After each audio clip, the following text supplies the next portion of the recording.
It had been one of those weeks that wore me down to the bone, the kind where every meeting at work feels longer than it should, every email feels urgent, and every minute away from home is a reminder that life is moving faster than you can keep up. I stayed late that Friday night, not because of anything important, mostly just because I didn't want to go home. I didn't want to step back into the silence, the cold glances, the unspoken tension between me and her. Mara, my wife, had changed. The woman I married, the one I thought I knew, had become a stranger in many ways. I had noticed it over the last few months, the little lies, the sudden late nights, the constant secretive messages on her phone. I tried to brush it off at first. Maybe she was just stressed. Maybe it was work. But deep down, I knew. I knew she had been seeing someone else. And that night, as I sat at my desk staring at spreadsheets and half-finished projects, my phone buzzed. I glanced down. It was a message from someone I hadn't expected to hear from. Her. No, not just her. Both of them. "You free?"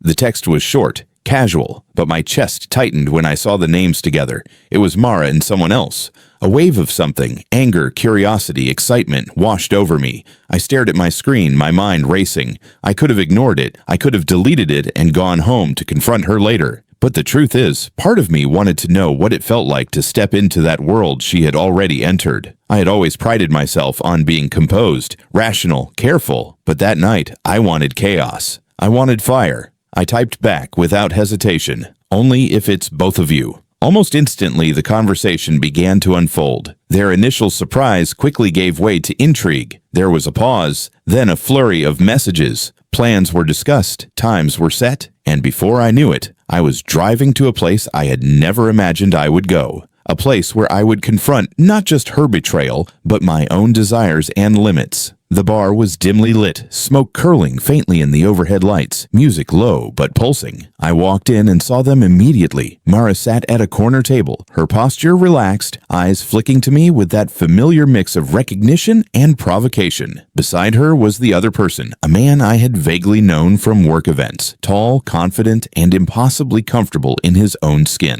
I took a deep breath and joined them. The first few minutes were awkward, small talk, glances, testing the boundaries, but soon something shifted. Mara's smile, that same mischievous smile I remembered from our early years together, seemed aimed at me directly, daring me to cross the line. The man beside her watched silently, intrigued by my presence, but it was clear this was a triangle of control, and I intended to take part on my own terms. We talked. We laughed. The tension in the air was electric. Mara reached across the table, brushing her hand against mine just slightly, enough to make me shiver. I could feel the pull of everything forbidden, everything that had been denied, and it stirred something primal inside me. I was no longer the passive observer of her secret life. That night, I became a participant. Eventually, words weren't enough. The three of us moved to a more private space. The rules were unspoken but clear: curiosity, desire, and consent. Mara looked at me, eyes daring, a challenge written across her face. I stepped closer, and then it began, slowly, deliberately, exploring boundaries we had never crossed before.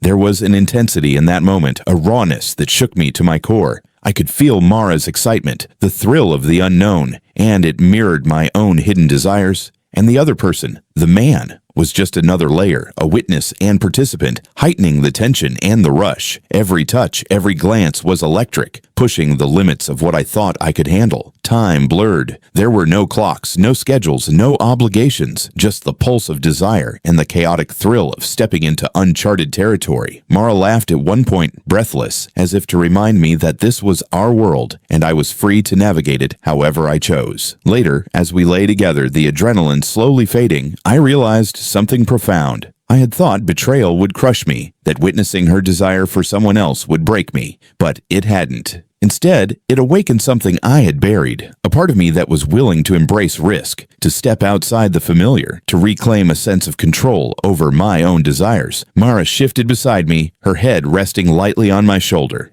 "You handled that well," she whispered, almost teasingly. "Not everyone could," I smiled, a strange mixture of satisfaction and understanding settling over me. "I wanted to see what it felt like," I admitted, "and now I do. And I know I'm still me." We didn't speak much after that, at least not in words. The silence was comfortable, not tense. There was a shared understanding between us, a recognition that something had changed irrevocably. The night had forced honesty, risk, and confrontation, all in one chaotic, exhilarating package. By the time I left, the city lights shimmering outside the taxi window, I felt lighter than I had in months. Mara and I had crossed lines, tested limits, and yet I felt more connected to myself than I had in years. It wasn't conventional, it wasn't clean, it was messy, and it was raw. And for the first time, I realized that sometimes embracing the unexpected, stepping into the chaos, was exactly what we needed to feel alive again.